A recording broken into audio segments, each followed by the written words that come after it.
Saudaraku, banyak orang yang tidak faham bahwasanya memberi makan dan minum itu dalam Islam adalah salah satu cara untuk mendapatkan amal jariyah.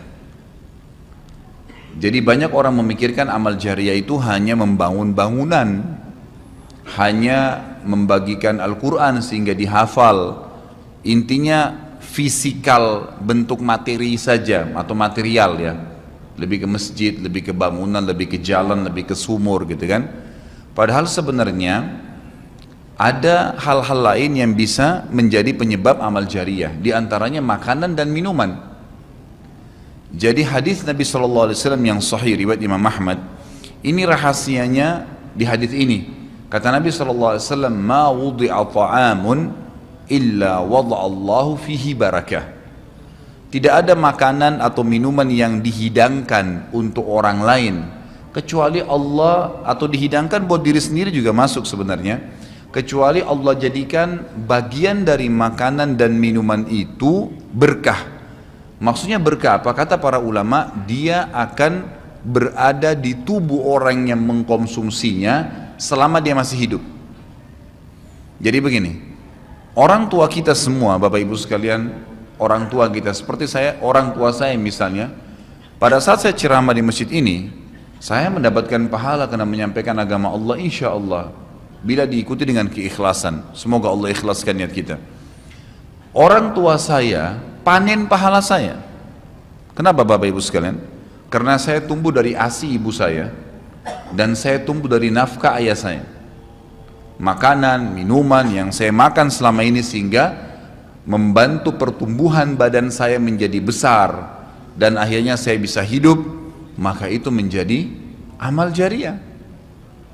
Makanya dalam hadis riwayat Imam Muslim, seorang sahabat bertanya, "Ya Rasulullah, ayyul islami khair?" Perbuatan apa dalam Islam yang khair? Khair ini yang baik sekali, pahalanya besar sekali, selain yang wajib, yang sunnah-sunnah aja nih. Nabi SAW tidak mengatakan perbanyaklah sholat sunnah. Kenapa?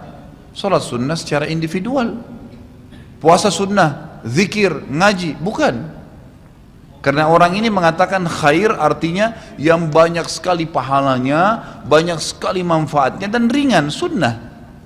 Berarti orang lain bisa merasakan. Apa jawaban Nabi SAW?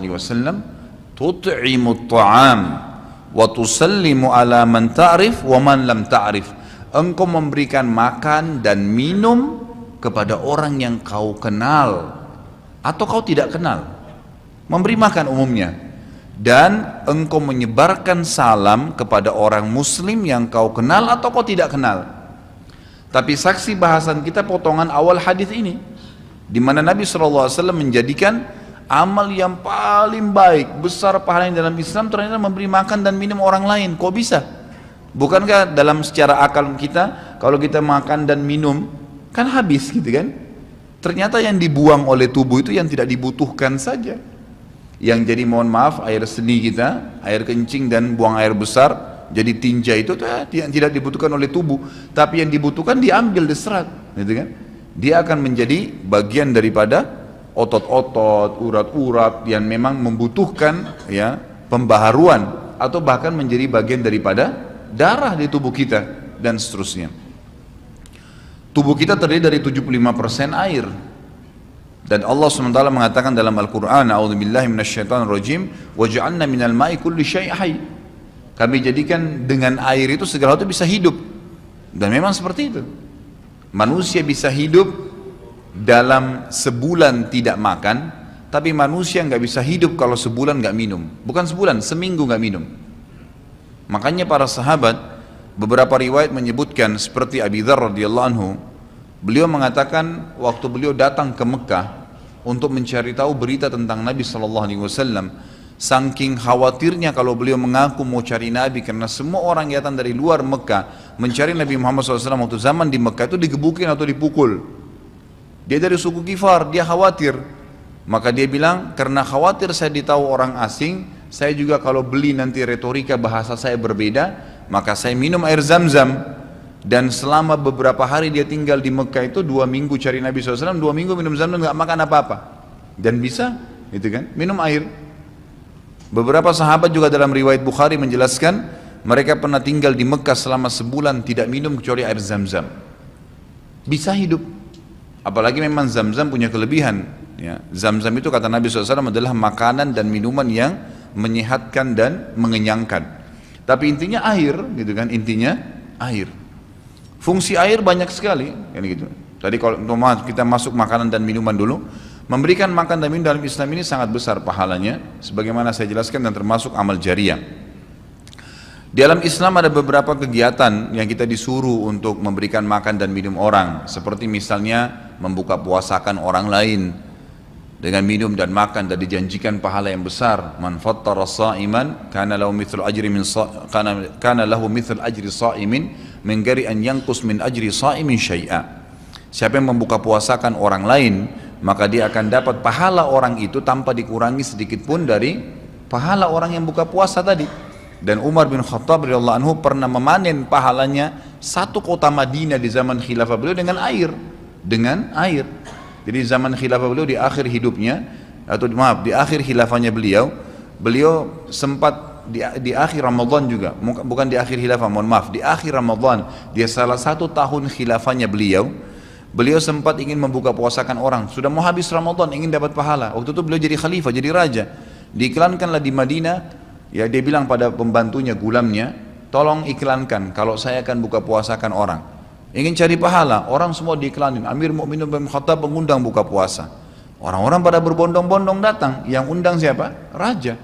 Yang orang bayangkan ini akan ada kambing bakar, yang akan ada ini, akan ada itu, macam-macam. Raja yang undang, gitu kan.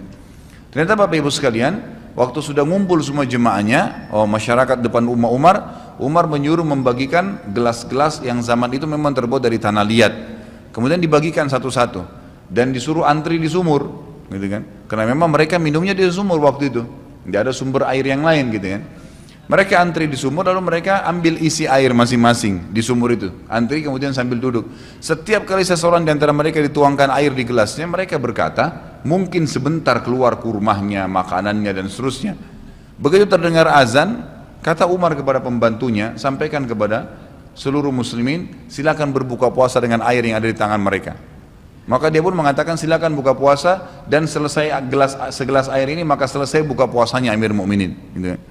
Orang akhirnya bubar, tapi pada saat itu orang faham Umar bin Khattab ingin mencari pahala orang, gitu kan, ingin mencari pahala saja. Dan ini sudah saya tekankan, kalau menjelang Ramadan, Anda juga bisa ikuti pengajian saya di YouTube, ada judulnya Dahsyatnya Ramadan. Salah satunya itu kalau tiba Ramadan, ikhwah, maka maksimalkan waktu membuka puasakan orang. Apa susahnya membeli sedus air, ya, air mineral, berapa harganya? 20.000, 30.000, 20.000 rupiah kalau nggak salah ya. Air mineral gelas, isinya berapa? 40 sekian.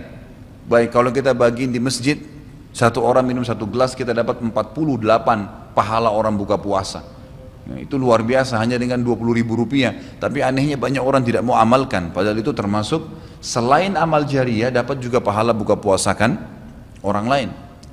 Nabi SAW dan juga merupakan ciri para nabi-nabi, mereka itu paling senang mengikram tamunya, dan beliau menjadikan sebagai sebuah prinsip dasar dari iman kepada Allah dan hari akhir, sebagaimana beliau bersabda dalam hadis Bukhari Muslim, man kana yu'minu billahi wal yawmil akhir falyukrim daifahu. Siapa yang beriman, mengaku beriman kepada Allah dan hari akhir, maka dia harus mengikram itu, melayanin, memberikan makan dan minum, ya, mengucapkan tutur kata yang baik bagi tamunya. Intinya memberikan makan dan minum dalam Islam ditekankan sekali, karena itu juga termasuk, ya, amal ibadah, amal jariah dan amal ibadah yang akan mendapatkan pahala. Jadi ada dua sisi pahala yang didapatkan selain amal jariahnya, selama dia makan dan minum kemudian itu masih ada di dalam tubuhnya, maka berarti itu akan terus menjadi amal jariah. Kata para ulama, dia akan terus menjadi amal jariah pada saat seseorang tumbuh besar. Kayak kasus seseorang manusia tadi, orang tuanya, ayahnya carikan nafkah yang halal, ibunya kasih ASI, kemudian dia tumbuh besar dari situ. Tumbuh besar ini ternyata menjadi otot-ototnya, menjadi komponen dari tubuhnya. Kemudian dia menjadi besar, lalu dia menikah. Dari komposisi tubuhnya tadi, ternyata ada yang mengalir di sperma dia kepada anaknya. Kemudian anaknya tumbuh besar juga dari situ, dan seterusnya. Jadi amal jariah selama masih ada manusia itu. Jadi seperti itu luar biasanya gitu. Di antaranya tadi saya bilang, kita bisa mendapatkan pahala dengan buka puasakan orang. Yang kedua, mengikram orang. Mengikram ini memberikan, menyuguhkan sesuatu buat tamu. Ya. Termasuk ya, yang dianjurkan adalah sering-sering ya, mentraktir orang lain. Ada kultum saya itu. Subhanallah, saya isi salah satu pengajian di salah satu kantor di Sudirman ini. Sampai saya dibisikin, Ustadz, setelah saya nonton di YouTube ceramahnya Ustadz tentang traktir, ini teman-teman semua pada berebut nih, saling traktir-traktiran gitu. Jadi nggak lagi nunggu temannya yang bayar, tapi dia yang bayar duluan. Ternyata itu amal jariah ya Ustadz ya. Oh iya, amal jariah. Kan gitu. Memberikan makan orang, bayangkan kalau dia makan dan minum dia kenyang. Kemudian ada yang jelas pasti ya, makanan minuman yang dimakan dan diminum itu pasti ada bagian yang akan menjadi komposisi tubuhnya. Nggak mungkin semua terbuang. Maka itu berarti akan jadi amal jariah. Apalagi kalau dasarnya yang kita berikan makan orang-orang yang bertakwa, orang soleh, luar biasa, makin kuat dia beribadah. Ciri Nabi Ibrahim alaihissalam, Nabi Ibrahim itu malah luar biasa ikramnya, ya. Dia suka dengan tamu, sampai-sampai kalau dihidangkan makan, cirinya beliau nggak pernah makan sendiri. Pasti habis dihidangkan makan, dibuka pintu rumahnya, siapapun lewat dipanggil makan sama dia. Syekh bin Baz hafizahullah rahimahullah, beliau sudah meninggal.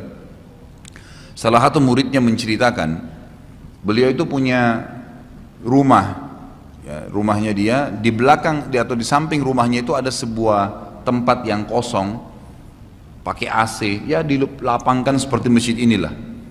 Setiap hari beliau menyiapkan makan siang dan makan malam untuk 600 orang. Setiap hari.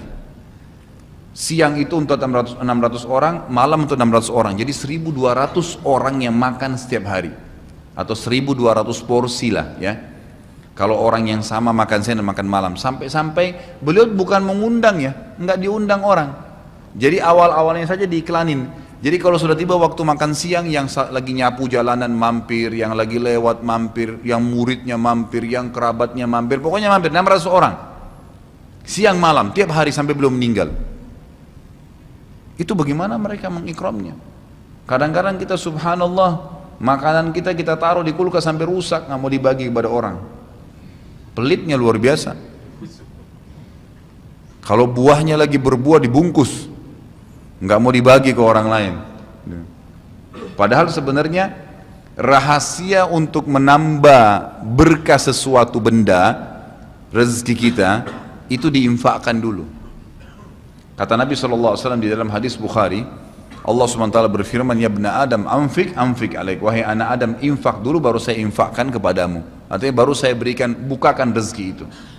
Kita kalau mau otomatis ya, spontan, begitu dapat makanan, ada makanan terus langsung dibagi. Dibagi langsung pada saat itu. Nih, bagi sama teman misalnya, atau kita porsinya sebagian, atau kita beli bungkus yang lain. Ini saya beli satu bungkus makanan 10.000. Beli satu bungkus yang lain khusus kasih fakir miskin. Sebagai tanda syukur terhadap makanan tadi itu. Langsung diinfakkan. Itu spontanitas, tidak berhenti rezekinya tuh.